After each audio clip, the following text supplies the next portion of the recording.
Hey guys, Cyrus here, and today we're going to be doing a day in the life of Hellcat owners. So right now, the time is 9:19 in the morning, and we're going to drive to the farm, and then we're going to go drive around a little bit. So cold start, we're going to keep the door open so it's so we don't die of carbon monoxide.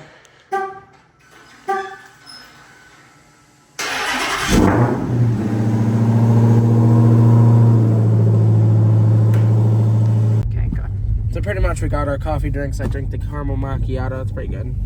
Let's get a little exhaust clip here.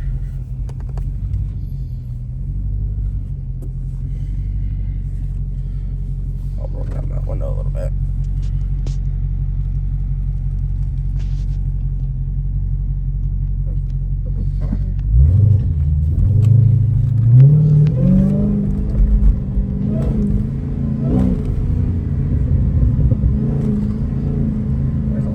The dog, I don't want her. I need her calling the cops on me.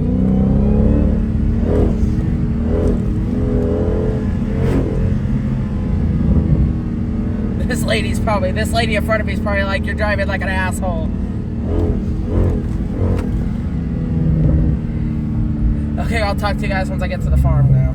And again, okay. So we're out at the farm here. If you look, this is where a radio station guy lives.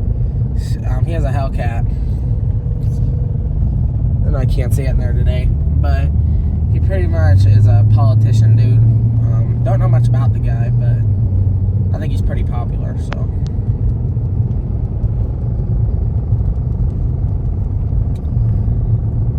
I don't even know his radio station number. I think it's like 104.4 or something, but because I don't listen to the radio.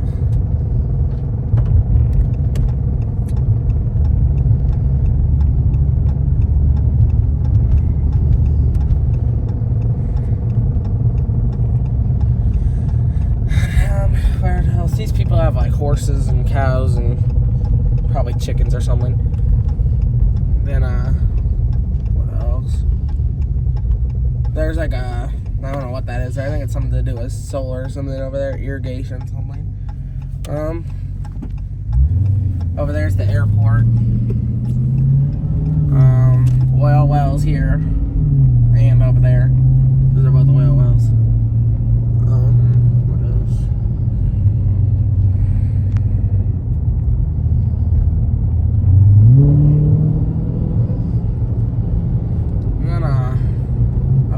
See those big wells with that little thing over there? See it? Like that shed? So pretty much that's where your oil gets loaded up on a truck, and then they take the oil to probably Texas and somewhere else. They probably take them all around the country after there, so pretty cool. Probably to like oil distribution places, and then they take them and bottle and put them in like bottles, and then they sell them at auto shops probably.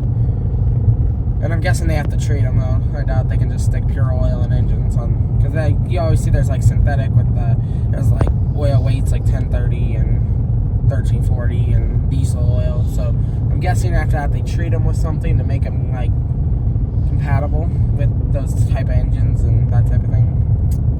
So I don't know, but I'm not a big oil guy. Baca's friend used to live up there with you can see the silo up there.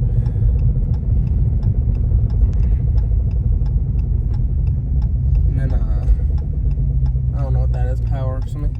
Danger, high voltage. So does that mean if I touch it I'm gonna get electrocuted?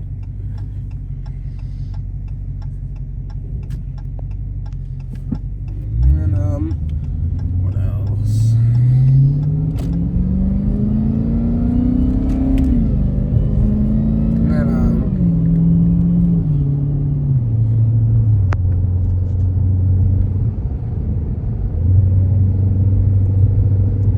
His friends live there. Owen said he doesn't live there, but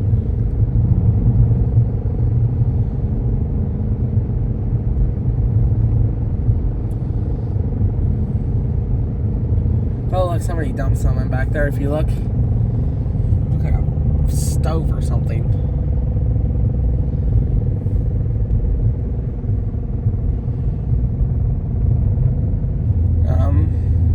sad that people dump stuff. I don't know why they do it.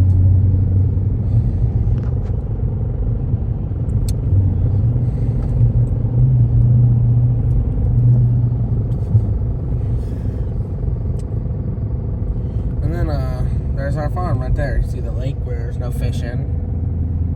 And then there's the farm. Where I'm pulling now. This is where a lot of the shorts come from when I'm doing a burnout or doing whatever. What else? Then over here, there's over here, you can see, if you look over here, there's our red dump truck. There's our trailer. There's our Ford Ranger. There's Brownie. There's our loader over there. It doesn't run.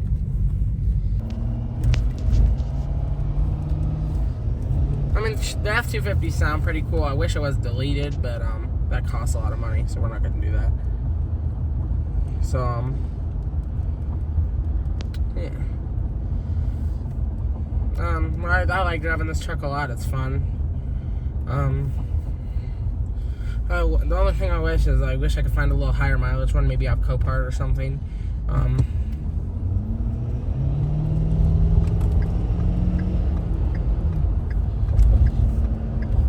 So then maybe we can do a day in the life of an F250 video. But like I said, I wish I got one off of Copart because that would have been cool to that'd be cool to have a truck like this you could really modify, that you could lift up and delete and do a lot of cool stuff with. So anyways, I think that's it for today's video. Like I said, like, subscribe, and I hope to see you in the next one. So see you then. So pretty much that's it for part 1 of today's video. I have some dude washing the F-250 for me. Some dude at this car wash actually does them, so he's getting washed now. So part 2 will be coming very soon.